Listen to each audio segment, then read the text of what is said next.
Switching gears to politics, President Trump voiced his displeasure overnight on the strikes by Russia in Kyiv, calling Vladimir Putin to get the peace deal done. With regard to the trade war, Trump said he could reimpose reciprocal tariffs on some countries. Joining us now to discuss this and so much more, Andrea Kaye from the Andrea Kaye Show, back here on the Live Zone. Good to see you, Andrea. Always great to be with you, Guy. All right, let's jump into it. We got a lot to chit-chat about today. The big story right now, well, for the first time in a long time, President Trump, in essence, somewhat scolding Russian President Vladimir Putin.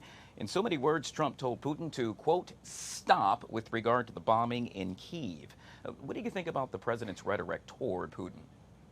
Well, I think his rhetoric has been sharp to both Putin as well as to Zelensky. And the reason why it's just more recently been just kind of all of a sudden, as implied by your question, to Putin, because Putin has been coming to the table and has been willing to negotiate and has actually shown that he's interested in peace, unlike Zelensky.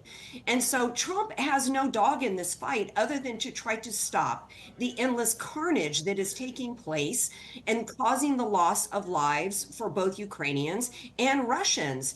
And I really think that the pressure needs to be from the world on Zelensky to stop with his ridiculous, untenable demands that he be given back Crimea that he hasn't had since 2014, and that he become a member of NATO, which is never going to happen. Look, the roadblock to peace is and has always been Zelensky, and I predict here that Zelensky is going to show up at the Pope's funeral and try to get some attention for himself from Trump on at the funeral on Saturday, and hopefully he doesn't try to do that. Yeah, we've heard that Marco Rubio has stated in so many words that the U.S. will simply walk away from the table if this deal is not done. We all want to see that deal done and peace to remain within that region.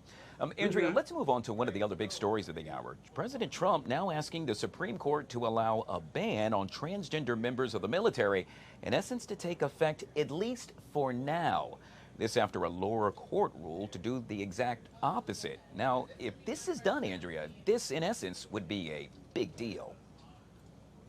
Well, is it really a big deal? As the daughter of two Marines, I'm well familiar with what it takes, and I've still got family in all the different branches. And for example, Mama, when Mama wanted to join the Marines, she was told she was underweight, and she had to go and have a hog down in New Orleans for a few days until she packed on enough weight to be able to be admitted into the Corps. Because the Marines, all the branches, the Department of Defense have long had, with the Commander-in-Chief, the right to decide who's battle ready and who isn't, and to lay out the conditions for that. Trump should not have to be going to the Supreme Court as Commander-in-Chief to ask for anything related to battle readiness. And I don't recall any court stepping in with Bill Clinton with his don't ask, don't tell back in the 90s. This is just more of the judicial insurrection that we see playing out. Trump's the Commander-in-Chief. He has the right to decide who's battle ready and who isn't. And those going through the many decades of transgender surgeries and beyond are not battle ready. Yeah, it's definite. The president is facing a number of court battles right now, but that's not all he's facing. Facing a lot of criticism, if you will, surrounding the trade wars. We now know that Trump said he could reimpose reciprocal tariffs on some countries.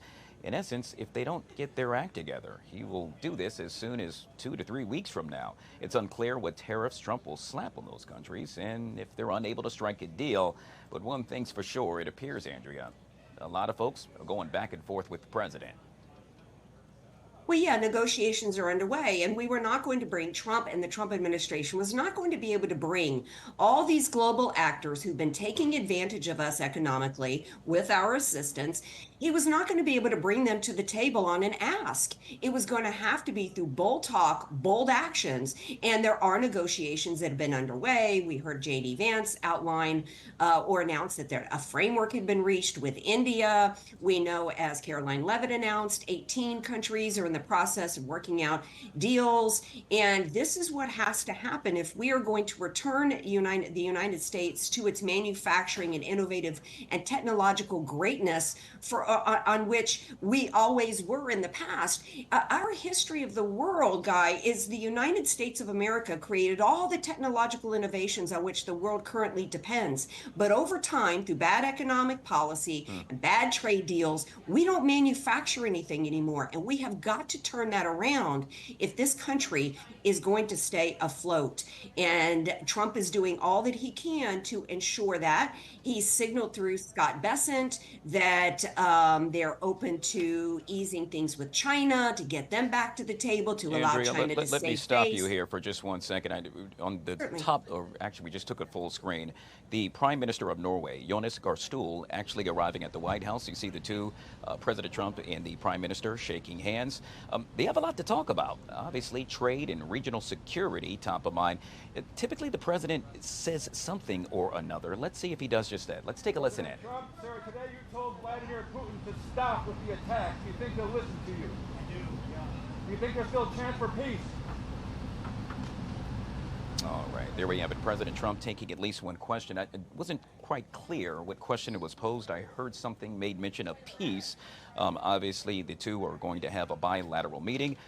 Russia's war with Ukraine also likely to be discussed. Andrea, what do you think is going to come out of this meeting today? Talks, but I certainly think the question, as I heard it there, was President Trump, you've told Putin to stop. Do you think he's going to stop? And Trump said, yes, I think he will.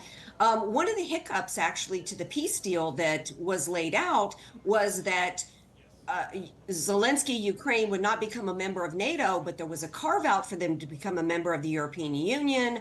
Sanctions would be relieved of Russia. And it was the European Union that came out and said those conditions weren't amenable to them. So hopefully, as President Trump talks to the Prime Minister of Norway, that he gets them back to the table to understand that it is not in their interest for the United States of America to walk away from the negotiating table. Yeah, following that bilateral meeting, we expect the Prime Minister and the President to address the media. Yet again, when that happens, we'll take you there live right here on the Live Zone. Got about 2 more minutes left, Andrea, and I want to definitely touch on these next two topics, one of which happens to surround the Secretary of Defense, Mr. Pete Hegseth. A lot of folks saying, Mr. Hegseth, you should stop using the Signal messaging app at this point. The Washington Post reporting that the former Fox News host had Signal installed on his office computer at the Pentagon, a major security risk and further evidence that Hegseth used the messaging tool frequently. What do you think about this? Is this going to continue to be an issue?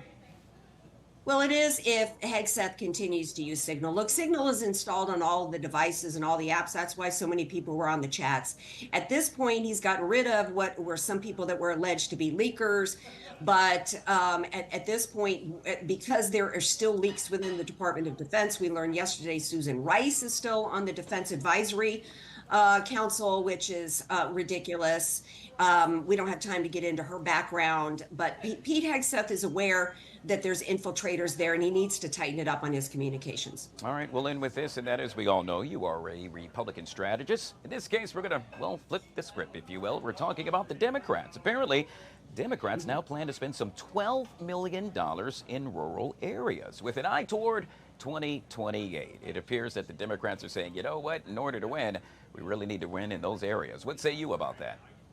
I think it's actually good strategy. I think they should probably spend more than $12 million. It's going to take that level of ground game across the country in all the rural areas to try to, but it needs to be a genuine reach out to these conservatives. If they're going to go into the rural areas and still try to push DEI and wokeism and transgenderism, it's going to be a fail.